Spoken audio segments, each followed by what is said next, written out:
Hi friends, welcome to my channel RG Krishna traveller. ఈరోజు మనము తమిళనాడు రాష్ట్రంలో శ్రీ అండాలమ్మ దేవాలయం దగ్గర ఉన్నాము. చూస్తున్నారు కదా, గోపురం ఎంత పెద్దగా ఉన్నదో. ఈ గోపురం చూడాలంటే తలకాయ పైకెత్తి చూడాలన్నమాట. సో ఇక్కడైతే మనము తమిళనాడు రాష్ట్రంలో అయితే వచ్చేసామన్నమాట. చూడండి ఈ గోపురం ఎలా ఉంది, ఇక్కడ లోపల ఆలయాలు ఎలా ఉన్నాయి. సో ఇక్కడ శిల్పాలు మరియు పురాతనమైన దేవాలయాలు మన భారతదేశంలో ఉండడం అయితే మన అదృష్టంగా భావించుకోవాలి.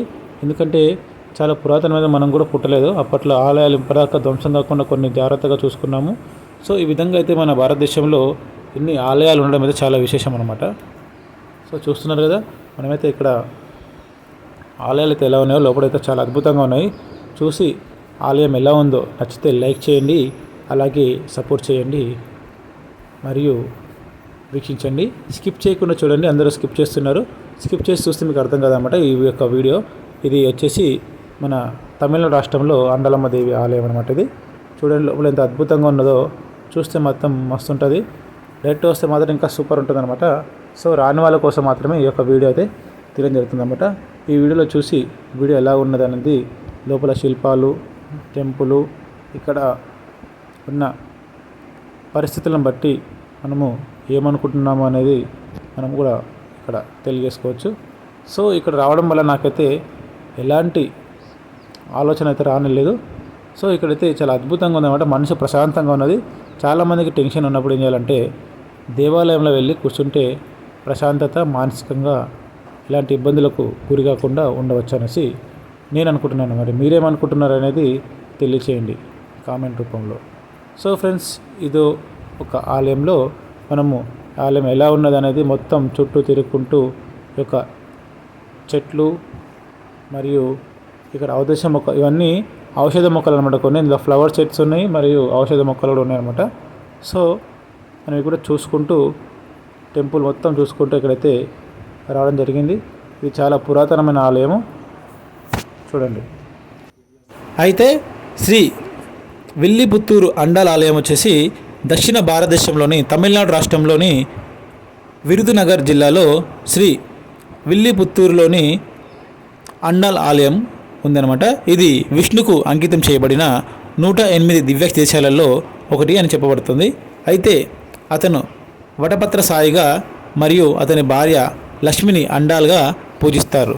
అయితే ఇది పెరియల్వార్ అని అతనికి పెంపుడు కుమార్తె అండాల్ అనే ఇద్దరు అల్వార్ల జన్మస్థలంగా నమ్ముతారు. అదేవిధంగా ఈ ఆలయం మదురై నుండి 80 కిలోమీటర్ దూరంలో ఉంటుంది.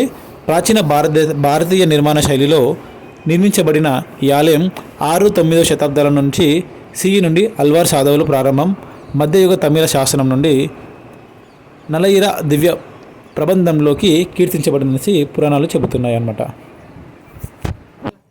మరియు ఈ ఆలయం పెరియల్వార్ ద్వారా ఆలయం లోపల తోటలో తులసి మొక్క కింద కనుగొనబడిన అండాల్ జీవితం ముడిపడి ఉంది. ఆలయ ప్రధాన దేవతకు అంకితం చేయడానికి ముందు ఆమె మాల ధరించిన నమ్ముతారు. తర్వాత దాని గురించి పెరియల్వార్ చాలా కలత చెందిన తర్వాత ఆ అభ్యాసాన్ని ఆపేస్తాడు. అయితే విష్ణువు తన కలలో కనిపించి అండాల్ ధరించిన మాలను ప్రతిరోజు తనకు అంకితం చేయమని కోరాడని నమ్ముతారు. అయితే ఇది ఆధునిక కాలంలో అనుసరించే పద్ధతి. శ్రీ రంగనాథ స్వామి ఆలయానికి చెందిన రంగనాథుడు అండాలను వివాహం చేసుకుంటాడని, ఆ తర్వాత తనతో కలిసిపోయిందని కూడా నమ్ముతారు. అయితే ఈ ఆలయంలో 2 విభాగాలు ఉన్నాయి. ఒకటి నైరుతిలో ఉన్న ఆండాల్ మరియు రెండవది ఈశాన్యంలో ఉన్న వటపత్ర సాయి ఆలయం. చుట్టూ ఒక గ్రానైట్ గోడ పెద్దది ఉంటుందన్నమాట. అయితే దాని అన్ని పుణ్యక్షేత్రాలు అండాల్ జన్మించినట్లు విశ్వసించే తోట మరియు దాని 3 నీటి వనరులలో 2గా ఉంటాయి. అయితే విజయనగరం మరియు నాయక్ రాజులు ఆలయ గర్భగుడి గోడలపై చిత్రలేఖలు కూడా రూపొందించారు. వాటిలో కొన్ని ఈనాటికి అంటే ఇప్పటి జనరేషన్ కూడా మనకి చూస్తే కనిపిస్తాయి అన్నమాట, అప్పుడు వేసిన చిత్రాలు. సో ఈ అండాల్ ఆలయ సంప్రోక్షణం ఆచారాన్ని జనవరి 20 నుంచి 2016 నాడు తమిళనాడు ప్రభుత్వం నిర్వహించిందనమాట. సో ఈ విధంగా ఈ యొక్క ఆలయ చరిత్ర మనము తెలుసుకుంటూ ఉన్నాం అన్నమాట. సో ఫ్రెండ్స్, వీడియో ఎలా ఉన్నది అనేది మీకు తెలిసింది కదా. నచ్చితే ఒక లైక్ చేసి సపోర్ట్ చేయండి. మరిన్ని వీడియోలతో మనము మీ ముందు ఇలాంటి వీడియోలు తీసుకొస్తూ పురాతన ఆలయాలు ఎక్కడెక్కడ ఉన్నాయి, అదేవిధంగా చరిత్రకు సంబంధించిన కోటలు కానీ ఏవైనా ఉంటే మీకు తెలిస్తే కామెంట్ రూపంలో తెలియచేయండి. మరి తెలంగాణలో ఉంటే కూడా చెప్పండి, నేనైతే ఖచ్చితంగా అక్కడికి వెళ్ళి యొక్క వీడియోలు అయితే తీసుకుంటూ మీ ముందుకు తీసుకురావడం జరుగుతుందన్నమాట. వీళ్ళంతా మా ఫ్రెండ్స్. సో మనం వచ్చేసి ఈ ట్రిప్ అయితే చాలా విజయవంతంగా చేశామని కోరుకుంటూ ఇంతటితో ముగిస్తున్నట్టు సెలవు.